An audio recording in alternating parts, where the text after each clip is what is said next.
Alors, cette deuxième capsule s'appelle Quelques arpents de piège et on va discuter ici de la sélection d'un ERP. Quels sont les éléments importants à considérer? Alors, tout d'abord, pourquoi on va changer de système? Ben, en règle générale, c'est parce qu'on n'a pas le choix. Alors, je vous explique un peu ce qui peut arriver. Par exemple, vous avez fait une acquisition aux États-Unis. Le système comptable que vous utilisez aujourd'hui n'assume pas, ne prend pas en charge les multidevises, les transactions intercompagnies, les consolidations. Donc, vous allez probablement être devant une situation où vous allez devoir changer de système. Et tant qu'à changer de système, il y a des fortes chances que ce soit un ERP plus complet qu'un simple logiciel comptable. Ça peut être une pression de la concurrence. Il faut demeurer compétitif sur le marché. Ça passe beaucoup par la transformation numérique. Et le PGI, si c'est le cœur de votre organisation et qui soutient vos opérations, pourrait très bien être le premier élément de transformation numérique à mettre en place. Et il peut y avoir de la réglementation aussi qui fait en sorte que ça vous prend un PGI. Donc, il y a différentes raisons, mais généralement, ce sont des raisons qui sont, entre guillemets, un peu forcées. Que ce soit une bonne ou une mauvaise nouvelle, il y a quelque chose qui pousse vers ce changement parce que ce n'est pas particulièrement agréable. Donc, on ne le fait pas pour le plaisir. Parlant de plaisir, j'ai une petite devinette pour vous. Quels sont, parmi les trois options que je vous offre, les éléments les moins agréables à magasiner? Un matelas, un ERP. En passant, ça, c'est une disquette 5 pouces et quart pour les plus jeunes, là. Dans ma première vie, dans mon ancienne vie, on mettait sur ces disquettes 256 K de données. C'est l'équivalent d'une clé USB aujourd'hui. Et une corvette. Si vous répondez, c'est moins le fun de magasiner un ERP, je suis d'accord avec vous, je pense que vous avez raison. Ça peut être une sinécure de sélectionner un PGI. Il y a plusieurs options. C'est complexe. Les PGI vont souvent, dans une strate 2, par exemple, se compétitionner de manière assez équivalente. Certains sont plus forts avec certaines fonctions, dans certains modules. D'autres, moins forts, mais ils performent mieux dans d'autres avenues. Donc, ça fait en sorte que c'est de plus en plus difficile de choisir un système qui va répondre à vos besoins. C'est un processus qui peut être long et qui peut être ardu. Alors, qu'est-ce qu'on fait? À quoi il faut porter attention pour s'aider finalement et se donner des chances de choisir la bonne solution? Donc, le premier élément, ce serait de considérer qu'il faut maîtriser le présent. Comment on va maîtriser le présent? En documentant nos processus.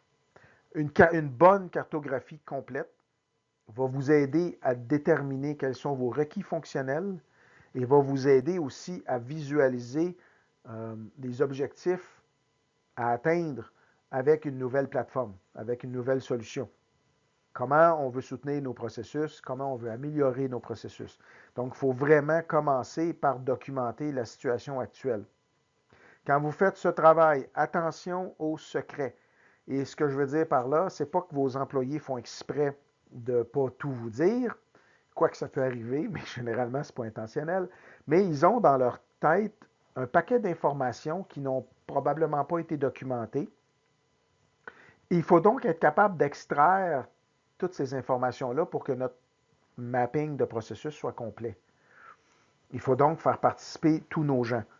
Il y a souvent des gens qui travaillent dans un département, qui œuvrent quotidiennement et qui possèdent des données quand même le superviseur n'est pas familier ou ne connaît pas.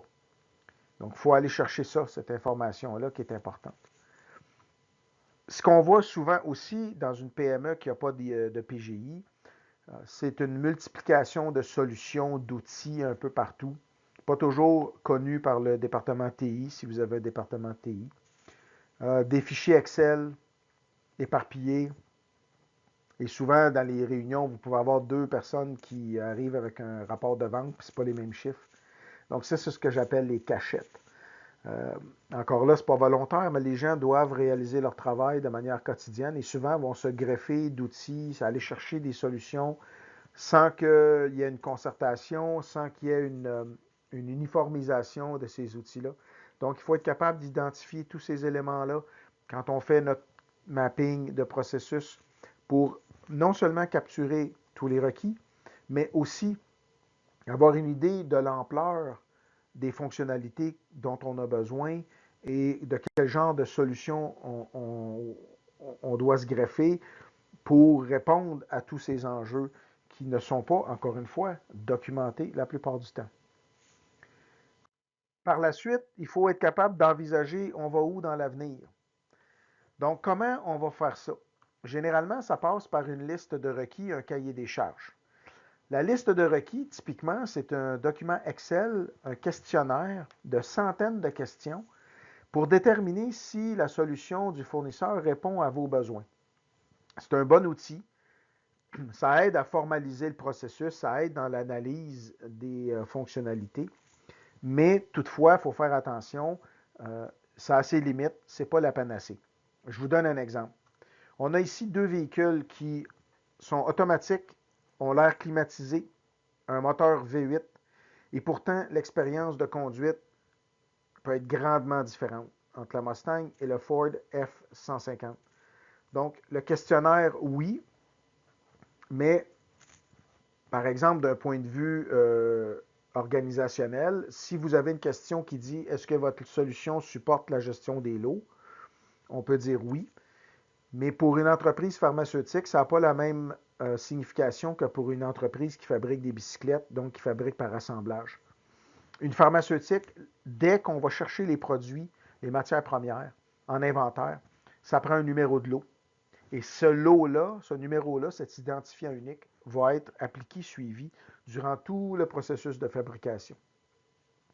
Alors qu'une entreprise qui fabrique des bicyclettes pourrait se contenter de créer le numéro de lot de l'ensemble des bicyclettes de la production d'aujourd'hui, par exemple, au moment où les bicyclettes sont mises en inventaire. Dans les deux cas, on gère les lots, on les prend en charge, mais ce n'est pas du tout le même besoin fonctionnel et ça peut avoir une incidence significative sur un système.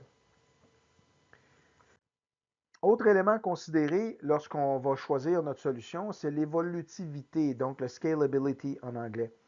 Est-ce que cette solution va grandir avec mon organisation? Est-ce que sa profondeur fonctionnelle va me permettre de l'utiliser pendant plusieurs années? Il y a peut-être une décennie et demie, j'entendais souvent des gens qui disaient on va se greffer d'une solution PGI pour 5 ans, peut-être 10 ans. Moi, je pense qu'aujourd'hui, il y a des solutions qui vont vous permettre de vous accompagner 20, 30 ans par leur profondeur et leur flexibilité et les investissements continus que les fournisseurs font dans leurs produits. En contrepartie, bien sûr, il y a les finances qu'il faut considérer. C'est quoi votre budget? Avez-vous les moyens de vos ambitions?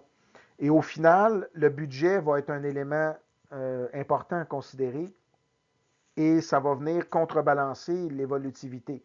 Vous allez probablement chercher un point d'équilibre entre ces deux critères-là, parce que dans le monde idéal, on va prendre une solution, on va l'implanter une fois, puis on va s'en servir pendant 50 ans, parce que ça coûte cher et c'est difficile d'implanter un PGI.